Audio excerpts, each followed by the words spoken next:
Hi! Don't forget to subscribe to the main channel, Lloyd Cafe Canela, to my second vlog channel, Lloyd Cafe Canela Vlogs! At para ma-update ka sa aking magmaingay! At para ma-update ka sa aking upload, huwag mo kalimutan i-click yung notification bell at yung subscribe button para bongga na!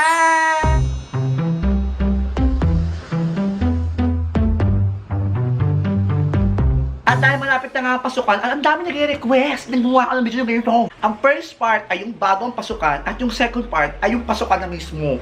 Ganon! At yun nga pag-uusapan natin ang lahat ng mga nangyayari bago ka pumasok. Take note, ito yung mga ginagawa mo, mga preparasyon.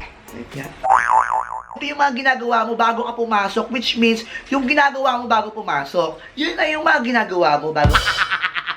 Totoo. Yung mga preparation mo bago mag first day of school. Pag-uusapan natin ngayon yan. Number 1, syempre pagkatapos mo mag-enroll, malalaman mo na kung ano ang section mo. At doon mo malalaman na hindi mo nakaklase yung mga kaibigan mo, yung set of friends mo, lalong-lalo na yung crush mo, hindi mo na siya classmate. Uy, babe, anong section mo? Section 1, ikaw. Section 10 nga ako eh. Hala, magkakaiwalay na tayo. Walang magbabago ah. Siyempre naman. Alam na aking mahal. Mamimiss ko yung kapiyahan natin. Wala na akong makukupiyahan to. Wala na akong makukutangan. Wala na akong mabanginin na. Number 2 yung struggle nating mga estudyante ay yung hindi nakasya ang uniform natin last year. Isa lang ang ibig sabihin nito. Nag-enjoy ka sa summer vacation mo. Mami, oh, tingnan mo! Ano ba yun? Tingnan mo, Mami!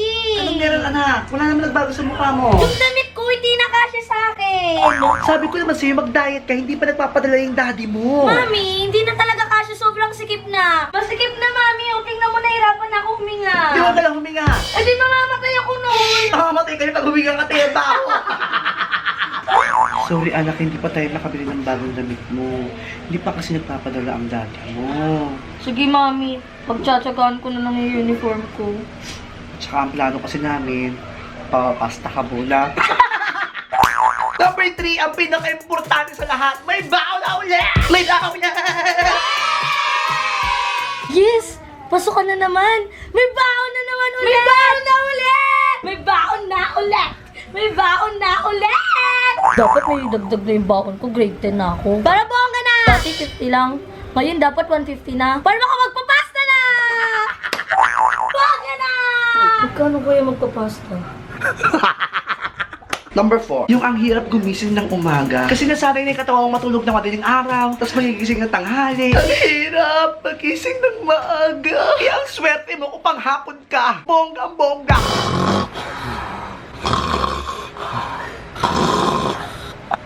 Oh my God! Late na ako! Hindi pwede to! Hindi pwede to. 5 minutes ako ng 5 minutes hanggang sa 1 hour na. Alas 7 na. Alas 6 yung pasok namin. Late na ako. Papasok pa ba ako? Kami tabela. Ay, late na ako.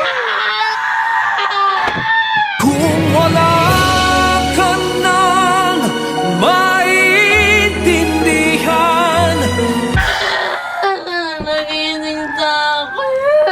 Number 5, dahil nga maaga ang pasok mo, ang hirap maligo sa umaga. Yung tipong malamig.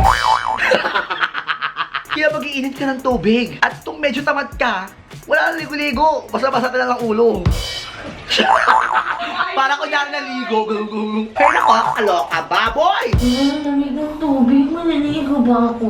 Ang lamig ng tubig. Parang gusto ko mag-init muna. Ang tubig! Ang sarap-sarap! Buti na lang, nagpasukan na. Nakaligo na din ako. Ang sarap ng tubig. Oh my God, $10. Number 6, syempre, makapractice ka na nung Introduce yourself. Hi, ma'am! Hi, classmate! Good morning to everyone! My name is George Miguel Condesa. Thank you! Hala, ang pangit! Dapat mas bongga! Hi, ma'am! Hi, classmate! Welcome to our school! My name is George Miguel Condesa. Thank you! Maganda na ba yun? Comment down below! bongga na! Number 7, wala ka pang school supply. Dahil nga Pinoy tayo, mahilig tayo sa mga late, last minute, yung huling Sunday na walang pasok, saan kayo bibili? Kaya ang dami-daming tao sa National Bookstore. GM, nakabili ka na ng gamit mo? Oo, bumili na kami agad ni Mama kasi baka maubusan pa ako. Buti ka pa. Ako kasi wala pa. Yung gamit ko lang din last year yung gagamitin ko ngayon. Okay lang yan. Hindi naman importante kung bago yung gamit mo eh. Ang importante pumapasok ka araw-araw. Salamat ah. Papairamin na lang kita ng bago kong gamit. Salamat ah. Welcome! I love you, Frenny. I love you too, Bryce! Number 8. Number 8, dahil sobrang tagal nga ng vacation, syempre, hindi ka na rin nagsusulat. Kaya magka-practice ka ng sulat mo dahil hindi ka na marunong. Ganong. Hala!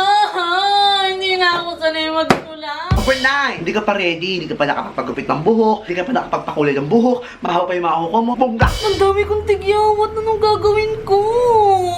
Magpapasukan na, nalaitin na naman ako ng mga kaklase ko na ang dami mong tigyawat, ang pangit mong bakla ka! Hala, magpapasukan na, hindi pa ako nagpapakulay ng buhok. Ayan. Shit, sumama na po. Shit! My God! Sumama yung buhok ko! At number 10, magpapromise ka na gagalingan mo ngayong school year. Promise, magiging maayos na akong estudyante para matuwa naman sa akin si Mama. Promise, hindi na din ako maglalande. Pero charot lang, anting lande, anting lakad, pero madaming aral. Promise, mag-aaral na ako mabuti. Mag-toothbrush na ako araw-araw. Magbabasa na ako ng libro. Hindi na ako uuwi ng gabi. Mag-aaral na ako ng mabuti.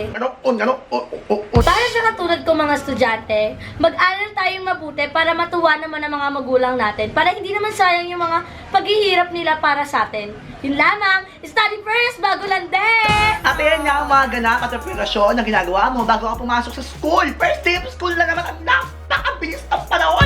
Parang pumikit lang ako, pasukan na ulit. At abangan mo ang part ng video na ito dahil ang topic doon ay first week ng pasukan. Abangan mo yan, bongga na, bongga. Ikaw, anong ginagawa mo at pagganap mo pag malapit na ang pasukan? Comment down below. Huwag mo kalimutang i-like, i-favorite at i-share mo ang video ito sa lahat ng kakilala mo. Mag-subscribe ka na sa aking main channel, Lloyd Kami ka na ito, my second vlog channel, Lloyd Kami ka na vlogs. Bye! Bongga!